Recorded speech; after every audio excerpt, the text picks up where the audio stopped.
Ya está grabando. Ya está grabando, ya está grabando. Empieza con una presentación. Bueno, de acuerdo. Pues este curso en principio estaba pensado, como lo que habíamos dicho, de vuelos y visibilidad, las condiciones en las que la visibilidad se degrada y entonces tenemos que hablar con referencia instrumental.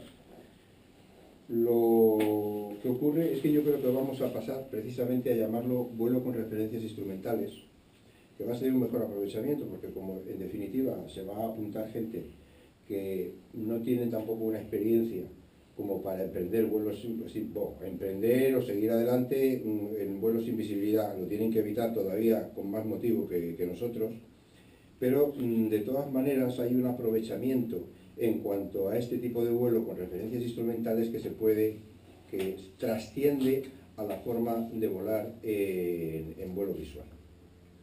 Entonces, empezó con una introducción de lo que es el IFR para que la gente no se confunda, porque eso muchas veces es lo que ocurre, que empiezas a hablar con la gente y dices, no, pero llevo un horizonte artificial, pues si no se sabe que en IFR no. Espera, vamos a ver si nos entendemos.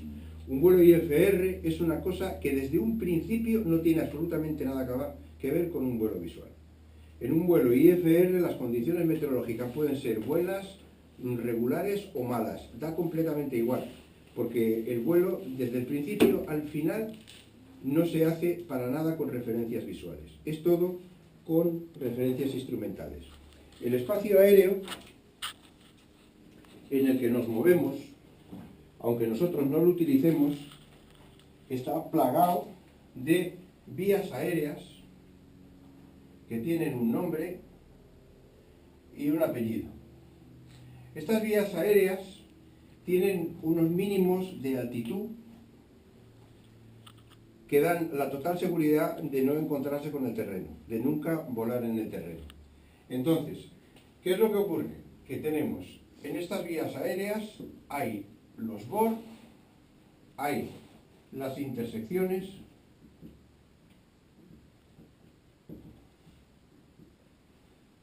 aquí tenemos, por ejemplo, otro BOR, y como esto se vuela, es de la siguiente manera. Hace falta, como no hay absolutamente ninguna referencia visual que se utilice en un vuelo IFR, entonces es imprescindible tener instrumentos que no tenemos nosotros en nuestros aviones, como por ejemplo una radio de navegación. Una radio de navegación lo que hace es que se pone en la frecuencia de un BOR determinado y entonces nos señala dónde está el BOR y encima podemos escoger incluso el radial con el que vamos al BOR. Después tenemos las intersecciones, que siempre es donde se encuentran radiales de dos BOR diferentes. Entonces, ¿qué es lo que ocurre? Que nosotros tenemos este BOR y tenemos un radial por el que vamos volando a una altitud mínima que nos asegura el vuelo seguro en esa vía aérea. ¿Qué es lo que ocurre? Que cuando vamos llegando por distancia a donde tenemos que interceptar el radial del otro BOR, ahí ya cambia la radio de navegación. La mayor parte de los aviones preparados IFR tiene incluso dos radios de navegación, de manera, y un HSI principal y después un indicador de BOR también. Entonces, ¿qué es lo que ocurre? Que cuando vamos aquí, estamos ya con la otra frecuencia del otro BOR en la radio, y cuando interceptamos el radial que queremos, ponemos dirección hacia el otro BOR, y eso es así como se organiza un vuelo IFR. Después hay unos procedimientos bastante complicados de aproximación, porque es cuando tenemos que bajar a los distintos aeropuertos donde vamos. Hay unas llegadas primero y después una aproximación final que nos lleva directamente al eje de la pista, con un ILS, etcétera, etcétera. Con lo cual, digamos, eso está completamente fuera de las posibilidades de cualquiera de estos VLM que tenemos nosotros. O sea, no se puede hacer un vuelo en IFR, porque un vuelo en IFR no es ahora me encuentro con la nube y estoy volando en IFR. No, no. Estás volando en IMC, Instrument Meteorological Condition. Es decir, las condiciones ya no cumplen los requisitos del vuelo visual, que como todos sabéis son una cierta visibilidad y distancia a nubes y etcétera, etcétera. Dentro de las nubes no puedes estar, ¿no? Porque entonces ya no es vuelo visual, pero no es IFR para nada. El IFR es un plan de vuelo que además está controlado absolutamente por los centros de control Y los centros de control que pasan todos, cuando tú haces un plan de vuelo IFR, eso pasa por Eurocontrol, que está en Bélgica, que tiene unos ordenadores enormes, donde ellos organizan, por eso se llama lo que llaman el slot, que es la hora que te dan de salida. Tú dices, voy a salir a tal hora, y después ellos, cuando te aprueban el plan de vuelo, te dicen, el slot lo tienes a tal hora y tal minuto exacto. ¿Por qué? Porque Eurocontrol, teniendo en cuenta todos los otros vuelos que hay, la altitud que tú has pedido y la velocidad que vas a llevar, te asegura una burbuja de seguridad alrededor tuyo, de manera que, aunque no veas, te da igual, porque son ellos los que se ocupan de separarte con las otras aeronaves. Eso nosotros no lo tenemos. Entonces, ¿qué es lo que nosotros tenemos? Lo que nosotros tenemos es unos instrumentos que en un momento determinado, y por razones absolutamente involuntarias, nos encontremos en condiciones que ya no cumplen los requisitos del vuelo visual. No solamente es decir estoy dentro de la nube, sino estoy demasiado cerca de las nubes, no veo absolutamente nada, no veo el suelo y todo lo demás, y entonces, bueno, pues ya está. Pero lo más importante además, sobre todo aquí, es cuando por inadvertencia o porque no queda otro remedio, de repente te encuentras metido dentro de una nube. Dentro de una nube, sin referencias visuales, si no sabes a qué agarrarte, estás muerto. O sea, no hay posibilidad ninguna de salir de ahí en condiciones, porque te faltan las referencias, no sabes qué posición tiene el avión en el espacio. Cuando tú te empiezas a mover, inmediatamente pierdes lo que se llama la desorientación espacial, es una realidad absoluta. Y eso te das cuenta perfectamente cuando estás volando, aun sabiendo lo que haces, en condiciones de vuelo instrumental con tus instrumentos. Que a veces dices, bueno, estoy torcido porque me lo dice el instrumento, pero yo creo que voy derecho, y ahora que lo pongo torcido me da la impresión de que se estoy torciendo. ¿Sabes? Esto es una cosa que ocurre, pero completamente, y al final no sabes dónde está. El final de todo esto, en general, es una espiral, que la llaman a veces la espiral de la muerte, que es una espiral hacia abajo, donde has perdido completamente el control del avión, donde al tirar de la palanca, porque ves el altímetro que se va para abajo, ¿qué es lo que ocurre? Que cuando tú tienes el avión en una posición de alabeo muy fuerte, y que te está yendo para abajo, y que no lo sabes, porque además no lo sabes, al tirar de la palanca para intentar parar esa bajada, lo que estás haciendo es que el timón de profundidad está funcionando como un timón de dirección, y te está cerrando todavía más el viraje. Entonces, ¿qué es lo que ocurre? La VNE se alcanza en un momento y se parten las alas y cae el resto del avión. Por eso os habréis fijado que muchas veces en las investigaciones, bueno, no seguís a lo mejor eso mucho, pero yo que leía mucho una revista que se llama Flying, que viene unas páginas de todos los accidentes que ha habido y los estudios. Entonces, es típico que encuentran el resto del avión en un sitio y las alas están a 3 kilómetros. ¿Por qué? Porque ha alcanzado la VNE, se han partido las alas, han quedado por ahí, el resto del avión, pues a lo mejor, imagínate tú, como un ladrillo, ¿no? Y con el resultado que todos sabemos, ahí te matas fijo. Bien, entonces quedamos en que esto es un estudio de cómo volar con referencias instrumentales que nos puede servir, por un lado, en el caso de que por las circunstancias nos hayamos metido dentro de una nube y nos quedamos sin referencias externas, por un lado. Y por otro lado, que eso es muy interesante también, es una forma de pensar el vuelo que da mayor precisión en la forma de volar. Y eso sí que es de aprovechamiento de todo el mundo, porque cosas que se enseñan a las personas en vuelo visual y que te dicen, pero como la seguridad que te da el ver lo que está alrededor tuyo, hace que no se lo tomen tan en serio. Y muchas veces les decimos, fíjate fuera, mira fuera, no te fijes, no estés buscando la velocidad mirando la aguja y todo lo demás, pero la gente lo hace. Y claro, ¿qué es lo que ocurre? Que están mirando la aguja de la velocidad y buscando con la palanca, y cuando miran para adelante la montaña, que es a la que nos dirigíamos, ahora resulta que está allí porque ya estamos para otro sitio, ¿no?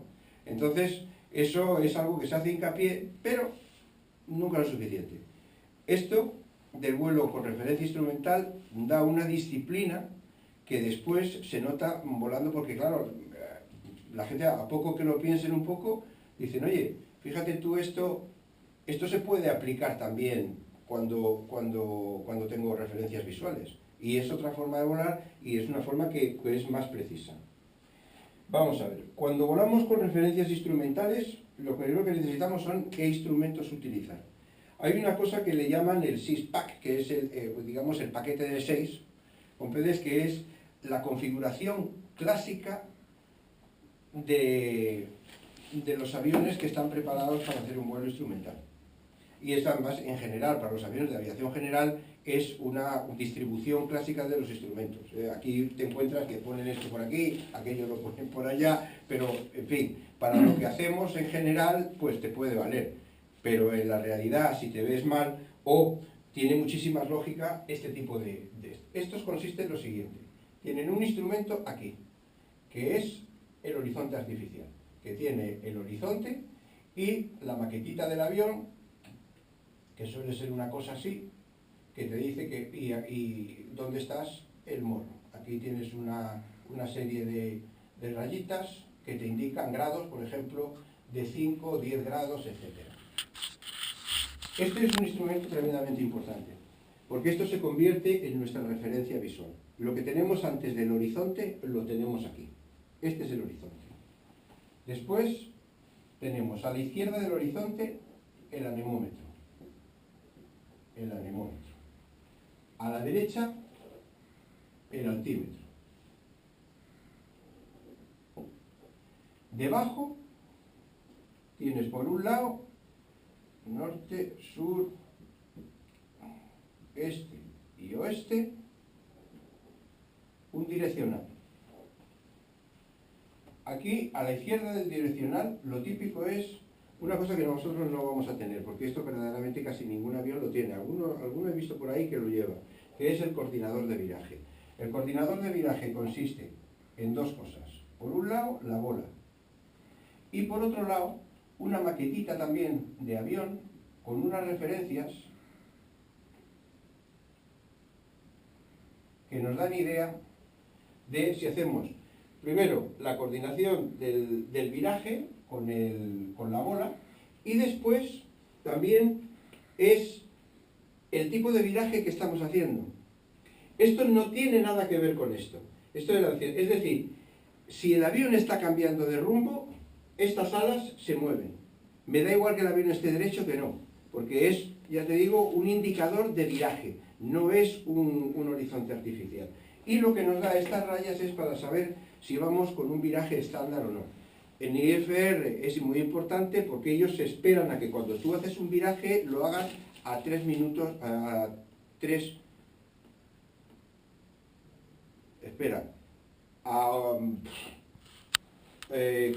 segundos, o sea, 3 grados por segundo, eso, ahí está, 3 grados por segundo, con lo cual el viraje de 180 grados dura exactamente 1 minuto. ¿Por qué eso les sirve? Porque en IFR tenemos muchos sitios donde tienes circuitos de espera, por ejemplo, sobre un bord. Y ese circuito de espera es de la siguiente manera, así. Perdón. Aquí. Este circuito de espera, cuando a ti te dan un circuito de espera, tú sabes que tienes. Cuando llegues, las entradas son dificilísimas en IFR, porque según por donde vengas, tienes que hacerlo de una manera determinada. ¿Por qué? Porque el circuito está establecido en un lado que te da seguridad, en el otro a lo mejor tienes una montaña. Por eso es por lo que es muy delicada la forma de entrar. Pero tú sabes que cuando tú entras en el circuito, haces 1 minuto para hacer el viraje de 180 grados. Aquí tienes que darte cuenta de que el bord lo tienes completamente a la izquierda. 1 minuto de vuelo recto y nivelado siguiendo el mismo rumbo. 1 minuto del otro viraje de 180 grados que te tiene que dejar en el radial que tiene que ser del bord. Y 1 minuto para llegar al bord. 1, 2, 3, 4. Tú sabes que un circuito de espera son 4 minutos. Allí son muy precisos. Entonces, cuando te dan un circuito de espera y te dicen que la aproximación la va a tener dentro de 3 minutos, o sea, un cronómetro es muy importante en un vuelo IFR porque está todo arreglado como sobre el papel la música, ¿no? Entonces, por eso es que lleva el tema este de los virajes, si son estándar, que se llama viraje estándar, de 3 grados por segundo o no. A nosotros nos da completamente igual. Y sobre todo lo que hay que enseñar a la gente es hacer los virajes moderados para que no sea más fácil todavía caer en la desorientación espacial. Después, en este otro lado, tenemos el vario. El Vertical Speed Indicator, que dice que tiene aquí el 0 y aquí está 500, 1000, 500 para arriba, 1000, etc. Esto es lo que llaman el SISPAC. Hoy día, ¿qué es lo que pasa? Que todos los que tenemos un EFIS viene de fenomenal, porque en el EFIS tenemos lo siguiente. Algunos EFIS se pueden incluso convertir, lo puedes decir, el SISPAC le das a un botón y se te convierte de forma digital en los instrumentos. Pero si no, da completamente igual, porque tienes, lo primero aquí, tienes tu horizonte, con tu maqueta del avión, que está aquí, así, así, más o menos, y tal. Después, ¿qué tenemos? ¿El anemómetro a la izquierda? Efectivamente. Aquí tienes la banda donde va pasando las velocidades y tienes tu anemómetro. El altímetro a la derecha, aquí tienes efectivamente el altímetro. Y suele tener incluso una parte aquí que te sirve de vario, que te forma, si estás subiendo, ahora por ejemplo que estaría bajando, te hace una banda, ¿comprendes? Que está arreglada donde te dicen los pies por minuto que está bajando. Luego tienes aquí la banda del rumbo. En vez de estar abajo, lo tenemos arriba. Aquí tienes el rumbo. Aquí tienes incluso la bola y cuando estás utilizando en el direccional, o sea, el direccional puede ser simplemente como una brújula. Lo que pasa es que, claro, la brújula ya sabéis que en las subidas y en las bajadas se les regula un poco. Entonces suelen meter un direccional que bien es eléctrico o no, pero que lleva un giroscopio. Y entonces el giroscopio, que de vez en cuando, en vuelo recto y nivelado, lo ajustas, tiene un tornillito para ajustarlo con la brújula, ¿comprendes? Y entonces es el que te mantiene la dirección. O bien tienes un HSI, que es lo que suelen tener, incluso estos suelen tener un magnetómetro aparte, es una brújula esclava del aparato que está situada en algún sitio del avión. Y esto es lo que nos da el rumbo.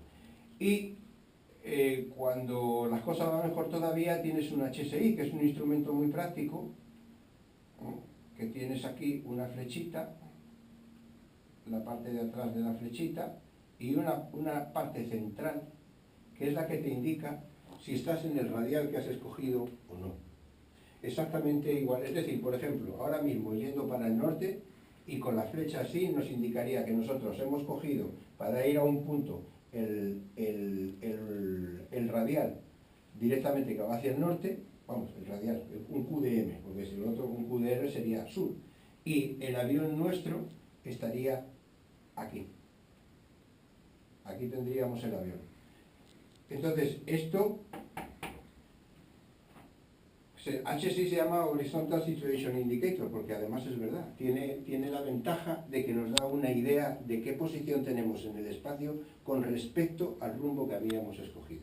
Eso es un HSI y la verdad que es un buen instrumento. Y entonces eso lo tenemos aquí también, ¿comprendes? Con unas cosas y unas rayitas aquí, tac, tac, y una flecha que nos dice dónde estamos nosotros con respecto a lo que teníamos que estar.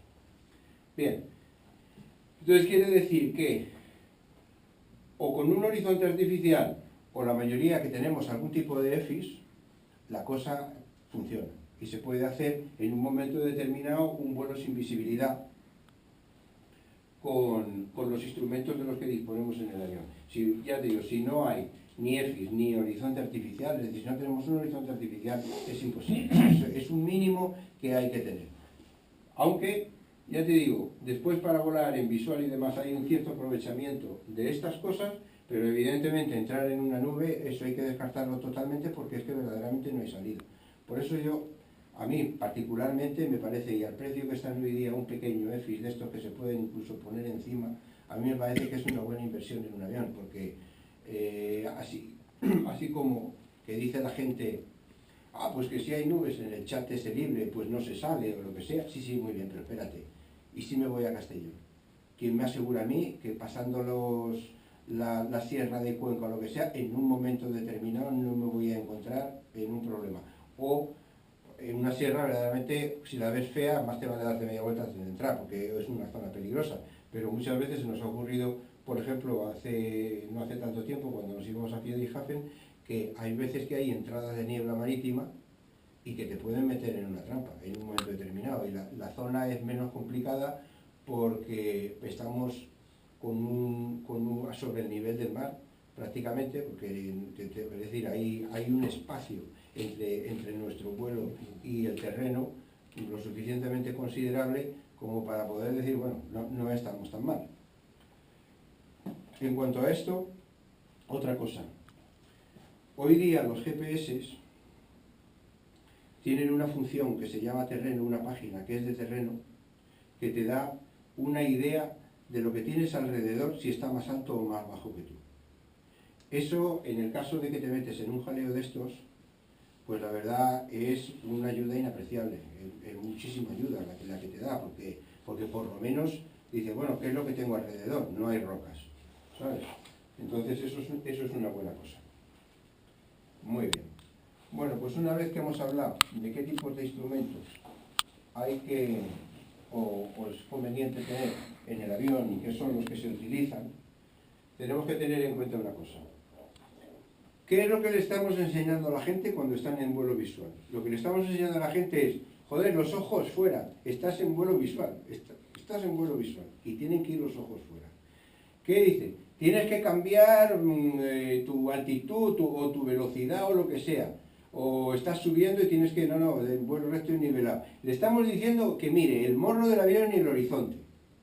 El morro del avión y el horizonte. Luego no lo hacen. Y quieren parar el altímetro y demás por la palanca y todo lo demás. Pero la realidad es que el horizonte y la posición del avión es la que tú tienes que fijar. Y poco a poco, con la experiencia y volando con los aviones que estamos volando horas y más horas, te terminas por darte cuenta, dice, ahora estoy en posición de vuelo de crucero, con esta potencia y con este gas. Ahora estoy para bajar un poco, ahora estoy para subir. Incluso se empiezan a tener sensaciones en el cuerpo que te dicen si están subiendo o bajando. Yo les digo a la gente que se fíe de esas sensaciones, siempre en vuelo visual.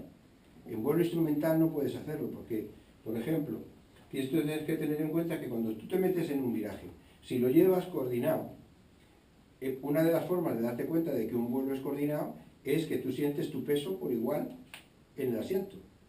No te vas para un lado ni te vas para otro.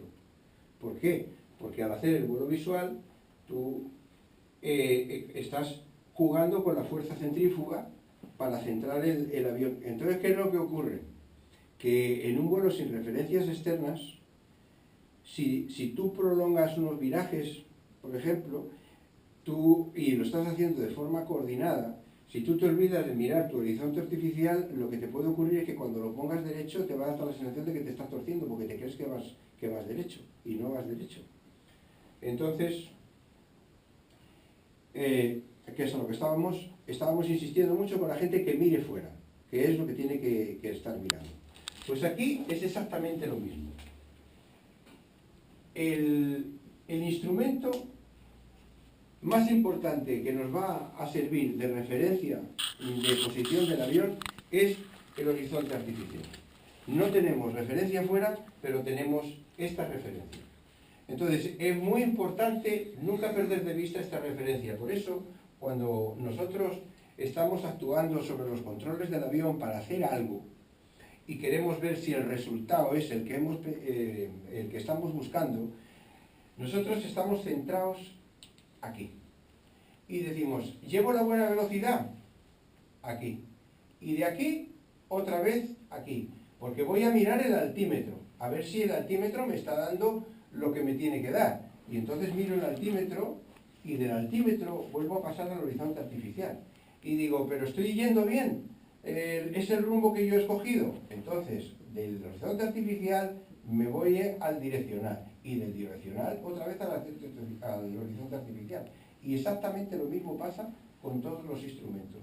Es decir, el circuito visual es centrado sobre el horizonte artificial y después vistazos, lo mismo que enseñamos en visual. No, si tú haces un cambio de potencia, miras y vuelves a mirar fuera y estás haces tu cambio de potencia y echas un vistazo para ver si has puesto las revoluciones que tienes que poner. Pues exactamente aquí es exactamente lo mismo. El horizonte artificial es el que nos está salvando la vida. Y lo que tenemos que hacer es ver si la velocidad es buena y al horizonte artificial, si la altitud es buena y al horizonte artificial, o si la velocidad es buena o si no, tendremos que hacer algunos cambios, que es lo que vamos a hablar después ahora, que es de la ecuación fundamental volando en vuelo sin visibilidad. Ahí llega el instrumento de potencia, que no... El instrumento de potencia es ese conjunto no está valorado, ¿no? En principio. Pero sí, parece como no, pero sí está valorado. Lo que pasa es que está valorado, lo que pasa es que es un poco más auxiliar, porque una vez que tú regulas, no tienes que estar fijándote en él constantemente, como vamos a ver ahora con las diferentes maniobras. O sea, tú tienes un RPM aquí, o en algunos tienes el manifold pressure, la presión de admisión, es según el tipo de avión que tengan. Estos, la verdad es que con el hélice de paso fijo que tienen, normalmente se hace solamente con las revoluciones por minuto, para no complicar todavía más las cosas. Pero entonces, ¿qué es lo que ocurre? Ahí vamos a ver. Cristian, apaga y vuelve a empezar.